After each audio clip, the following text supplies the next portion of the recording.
आप सुन रहे हैं कहानी इस कदर प्यार है भाग 6। देव और कार्तिक चाय की पटरी पर बैठे, दोनों चाय के इंतज़ार में बिस्किट कुतरते बातों के छल्ले उड़ा रहे थे। यार सुबह सुबह ना बिस्किट खाकर कुत्ते वाली फीलिंग आ जाती है। समोसा खिलाना चाहिए था। जबरन बिस्किट का आखिरी टुकड़ा मुंह के अंदर ठूसता हुआ कार्तिक बोला तो देव उसे घूरता हुआ उसकी तरफ झुकते हुए दबे स्वर में बोलता है, चुपचाप बैठा रहे, यहाँ चाहे फालतू की बकवास ही क्यों ना कर। बैठा तो हूँ, अब फालतू की तो बात करा रहा है तू। नीमा की बात कर, समझा ना। अब कि फिर दबे स्वर में कहता घूरता है उसे। हाँ, अब यही काम तो बचा रह गया है। अता न पता फिर भी चुड़ैल की तरह सर पे घूम रही है। जब से साला वो जलेबी खाई ना तब से अच्छी खासी ज़िंदगी में ना मिर्ची घुल के रह गई है। कार्तिक यूं ही भुनभुनाता रहा। तो बिस्किट ठोस ना, तेरे कलेजे तक मिठास आ जाएगी। अब कि उसे चिढ़ाते हुए देव बोला तो कार्तिक मुंह बनाए अगला आधा बिस्किट फेंक देता है। तभी दोनों देखते हैं कि वहीं बैठा एक कुत्ता उस आधे बिस्किट को लपकते भागने लगा। ये देख देव कार्तिक को देखता हुआ और कसकर हंस पड़ता है। का भैया जी, कोई चुटकुला सुनाए क्या? अब दोनों का ध्यान आवाज़ की तरफ जाता है। वो चाय वाला दोनों के बीच में चाय की कुल्हड़ रखता उन्हीं को देख रहा था। दोनों बिल्कुल फालतू दिख रहे थे और उस वक्त उस चाय वाले के पास भी कोई काम नहीं था, इसलिए उनके बीच बैठता वो भी चाय सुड़कने लगता है। देव उसकी तरफ देखता हुआ पूछता है, अच्छा ये बताओ, इस गली में कोई ऐसा है जो कुछ दिन दिखा हो और फिर कुछ दिन के लिए ना दिखा हो? देव के प्रश्न से चाय वाले का दिमाग घूम जाता है। इससे अपनी खोपड़ी खुजाते हुए वो बोलता है, ऐसा कैसे हो सकता है जो दिखा हो और फिर बाद में ना दिखा हो? क्यों नहीं दिखेगा भैया जी? और जो नहीं दिखा वो पहले भी क्यों दिखा होगा? इससे जो दिखा ही नहीं वो पहले हो या बाद में नहीं दिखेगा ना। चाय वाले की बात सुन अब दोनों की खोपड़ी चकरा गई। तभी कोई चाय मांगने आता है तो वह उठता हुआ अंगीठी की ओर चल देता है। उसके जाते कार्तिक चाय सुड़कते हुए बोलता है, सारा मोहल्ला ही पागलों का है क्या? लेकिन चाय अच्छी है। लगता है जैसे नीमा के हाथों की चाय पी रहा हूँ, बिल्कुल वैसे ही जैसे कभी एक दूसरे की जूठी चाय पी लेते हैं। छी छी क्या? अबे प्यार है, अबे झंड प्यार है, सुन के ही गंदा लगता है। गंदा क्या है अबे इसमें? गंदा ही है। अबे गंदा है तू, भूल गया पिछली होली में भांग खा के क्या गंदी गंदी गाली देता फिर रहा था तू? हाँ, दिमाग में चढ़ा था नशा तो हो गया, और तू तो होश में गंदी बात कर रहा है। अच्छा, गंदी कैसी हुई ये बात? हाँ गंदी है, क्योंकि मैं कह रहा हूँ। कार्तिक भुनभुनाता रहा। अबे देख, गंदा बोलेगा तो मार दूंगा। अबे तू मुझे मारेगा? हाँ, नीमा के लिए मारूंगा। दोनों बुरी तरह से एक दूसरे के सामने अड़ गए थे। लगने लगा जैसे अब एक दूसरे को मार बैठेंगे। ये देख चाय वाला हैरान उनकी ओर देखने लगा। तो तब से वहाँ बैठा एक अधेड़ अपनी चाय खत्म कर कुल्हड़ फेंकता उनका बीच बचाव करते उन्हें रोकता हुआ बोला, क्या फालतू की बात पर दोस्त से झगड़ा कर रहे हो? अच्छी बात नहीं है ये। इससे दोनों एक दूसरे से मुंह फेरते शांत बैठ जाते हैं। दोस्तों को एक लड़के के लिए नहीं लड़ना चाहिए। आप जानते हैं नीमा को? अचानक से देव उस अधेड़ के से प्रश्न कर बैठा, जिससे वे एकदम से अचकचा कर उसकी ओर हैरान नज़रों से देखने लगा। आप जानते हैं नीमा नाम की किसी लड़की को? नहीं, बिल्कुल नहीं। वे नाम में सर हिलाते घुटने पे हाथ रखे उठने लगते हैं। इससे कार्तिक दबी आवाज़ में देव के कानों के पास आता फुसफुसाता है, पागल है क्या?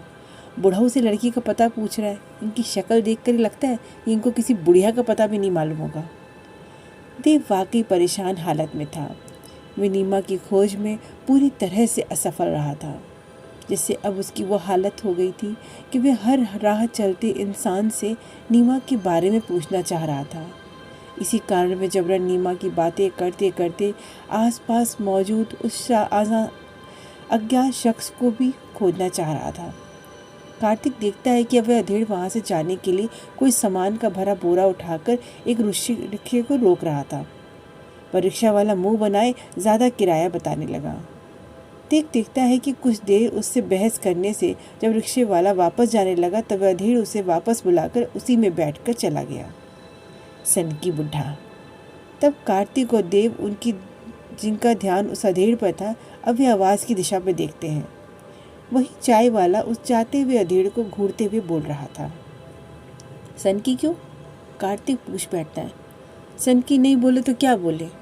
हर तीसरे चौथे दिन यही काम है, रिक्शा बुलाना, बहस करना और फिर उसी में बैठ के चले जाना। तो सनकी हुआ ना भैया जी, चाय वाला बोला। कार्तिक भी जैसे बात से इत्तेफाक रखता हाँ में हाँ मिलाता है। पागलों की बस्ती लगती है ये। कार्तिक बड़बड़ाया, पर उसकी बड़बड़ाहट चाय वाले ने सुन ली। सही कहे भैया जी, पागलों की बस्ती लगती है, और उन सब पागलों का यह सरदार। बीवी के मरने के बाद भैया जी अच्छी खासी नौकरी छोड़कर दुकान कर ली बुढ़ऊ ने। कहे तो लो भला कोई करता है ऐसा? चाय वाला अपने पूरे खाली वक्त का सदुपयोग करता अब उनके बीच पंचायत करने बैठ गया था। लेकिन देव को उसकी बेमतलब की बात पर कोई रुचि नहीं हुई, तो वे कार्तिक को इशारा करते उठने लगा। वो भी कॉपी किताब की दुकान? अच्छा चलो खोल भी ली, तो हमारा मुन्ना जब किताब लेने पहुंचा तो भगा दिया कि बंद है। तो बोलो हुआ न सनकी?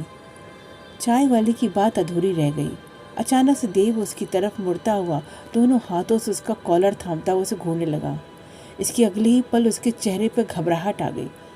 तुमने क्या कहा? कॉपी की दुकान? का भैया जी हम कुछ गलत बोल दिए का कोई और भाषा में कॉपी किताब गाली होती है क्या? चाय वाला देव की मजबूत कदकाठी को देखता हुआ चरमरा गया था। उसके बारे में और कुछ बताओ।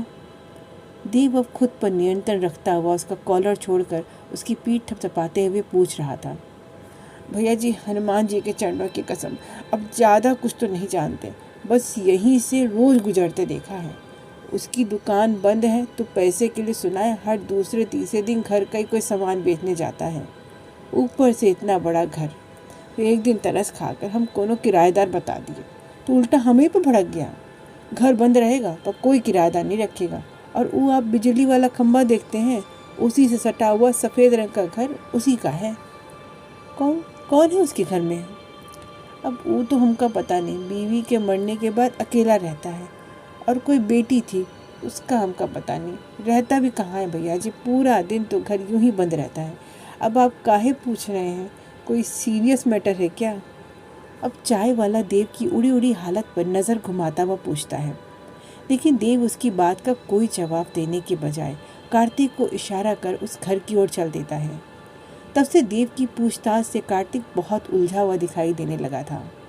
वह देव के पीछे पीछे चलता बार बार उससे पूछ रहा था, तो कोई बात का जवाब देने के बजाय तने तेवर से अब दरवाजे के ठीक सामने खड़ा उस ताले को घूर रहा था। कार्तिक एक बार देव को देखता तो कभी दरवाजे पर जड़े ताले को। भाई तू ताले को घूर क्यों रहा है? आंखों से खोल देगा क्या? जिस हल्के तरीके से हंसते हुए कार्तिक ने यह बात कही, उसके विपरीत देव के सख्त लहजे में कह उठा, पत्थर ला, ताला तोड़ना है। वे बात क्या कर रहे? देख मैं ना पत्थर लाऊंगा ना ताला तोड़ूंगा। तू बहुत कर लिया, अब तू कोई मनमानी मुझसे नहीं करा सकता। ये सुन देव पीछे घूमकर अपनी सख्त आंखें कार्तिक के चेहरे पर गड़ा देता है। देख भी मैं पत्थर ले आऊँगा, अच्छा, पर तोड़ूंगा नहीं, बिल्कुल भी नहीं। अपने में झुझलाया कार्तिक कहीं से पत्थर का बड़ा हिस्सा ढूंढ कर लाता देव की तरफ बढ़ाता है, पर देव पत्थर लेने के बजाय उसे अभी भी घूर रहा था, जिससे कार्तिक उसके आगे गिड़गिड़ा उठा। देख मेरे भाई, मेरे खानदान में किसी ने दांत से कभी अखरोट नहीं तोड़ा, और मैं ताला कैसे तोड़ूंगा?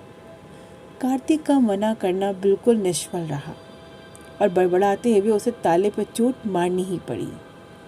भाई देख, बहुत मुश्किल में फंस जाएंगे हम, या ये क्या करा रहा है मुझसे?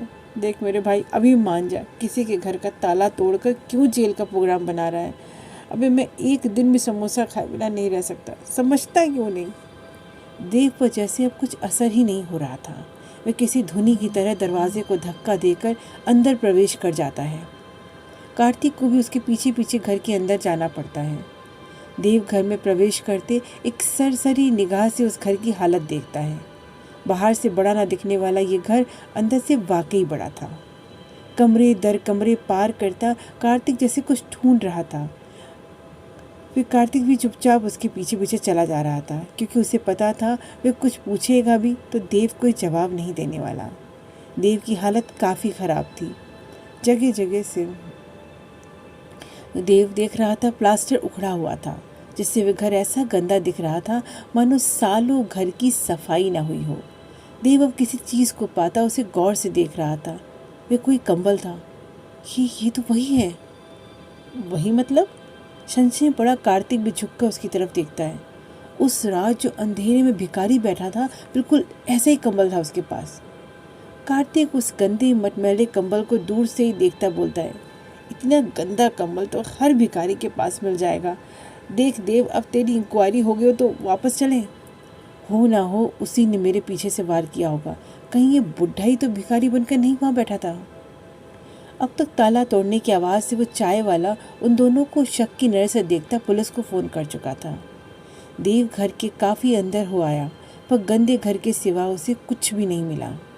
उसके दिमाग में प्रश्नों की अच्छी खासी खिचड़ी सी पक गई थी। जब बहुत देर तक उसे कुछ समझ नहीं आया तो कार्तिक की ओर देखता हुआ देव कहता है, चलते हैं। ये सुनते कार्तिक एकदम से मुस्कुरा पड़ता है। उसकी मन की मुराद जो पूरी हुई थी, ये तभी एक साथ वे 12 बजे की अजान की आवाज़ को सुनते हैं। जैसे देव एकदम से चौंकता हुआ कार्तिक की ओर मुड़ता है। क्या हुआ?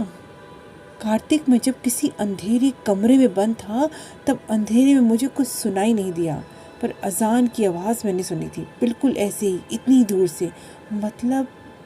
मतलब क्या तुझे यहीं रखा गया था, इसी घर में? देव अच्छे से कमरों को खंगालने लगा था तो अगले ही पल उसकी आंखें हैरानगी से फैली रह गईं। वे कमरे के कोने में कॉपियों का ढेर पाते हैं। देव उनके पन्ने पलटते और हैरान रह जाता है। वे बिल्कुल वैसे ही थे जिन पर नीमा के लिखे खत मिलते थे। वे जल्दी जल्दी सारी कॉपियाँ खंगाल डालता है। वे सब कोरी कॉपी थी, बिल्कुल वैसी ही जैसे उसे अपनी तलाश के दौरान मिली थी। वे हर पन्ने को अच्छे से देखने लगा। उम्मीद से उसे फिर लिखा हुआ कागज़ मिलता है, नीमा का खत। अब हैरान एक दूसरे को वे देख रहे थे कि अचानक किसी आहट पे उनका साथ में ध्यान जाता है। अगले ही पल दोनों ने जो अपने सामने देखा उससे दोनों के पैर ही उखड़ गए। आखिर क्या देखा देव और कार्तिक ने, और क्या होने वाला है आगे? क्या वे तलाश पाएंगे नीमा को? जानने के लिए सुनते रहें इस कदर प्यार है का अगला भाग। धन्यवाद।